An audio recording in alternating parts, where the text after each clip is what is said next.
ಶಿವಾಜಿ ಮಹಾರಾಜರು ಮಹಾನ್ ರಾಜ ಮತ್ತು ವೀರ ಯೋಧ. ಅವರ ಜನ್ಮ 19 ಫೆಬ್ರವರಿ 1430ರಂದು ಶಿವನೇರಿ ಕೋಟೆಯಲ್ಲಿ ಜನಿಸಿದರು. ಅವರ ತಂದೆ ಹೆಸರು ಶಹಾಜಿ ತಾಯಿ ಜೀಜಾಬಾಯಿ. ಶಿವರಾಯರು ಮರಾಠ ಸಾಮ್ರಾಜ್ಯದ ಸ್ಥಾಪಕರು ಆಗಿದ್ದರು. ಅವರು ಯಾವಾಗಲೂ ಸಮಾನತೆ ಮತ್ತು ನ್ಯಾಯವನ್ನು ನಂಬಿದರು. ಅವರು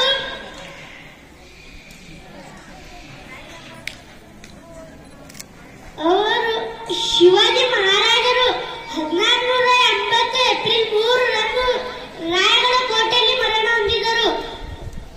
ಅವರ ಜನ್ಮದಿನವನ್ನು शिवाजी जयंती ಎಂದು आचरिಸುತ್ತೇವೆ.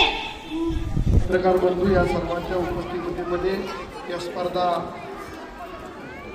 सुरू होणार आहे. तत्पूर्वी आपल्याला सांगतो, छत्रपती शिवाजी महाराजांनी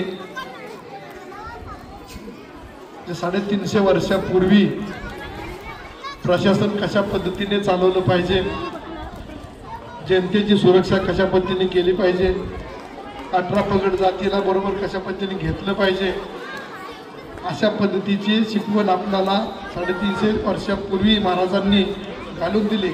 त्याच पद्धतीने आज महाराष्ट्रामध्ये तुमचे आमचे नेते अजितदादा पवार सुद्धा सर्व अल्पसंख्याक समाजाला, मागासवर्गीय समाजाला, बहुभाषिक समाजाला एकत्रित घेऊन जाण्याचं काम दादा करीत आहेत. त्यामुळं एक महाराजांची थोडी का होईना आठवण आल्याशिवाय आपल्याला राहणार नाही. अशाच पद्धतीचं राष्ट्रवादी काँग्रेस पक्षाचं काम पुढे चालू ठेवण्याची जबाबदारी या व्यासपीठावरील सर्व राष्ट्रवादी काँग्रेस पक्षाचे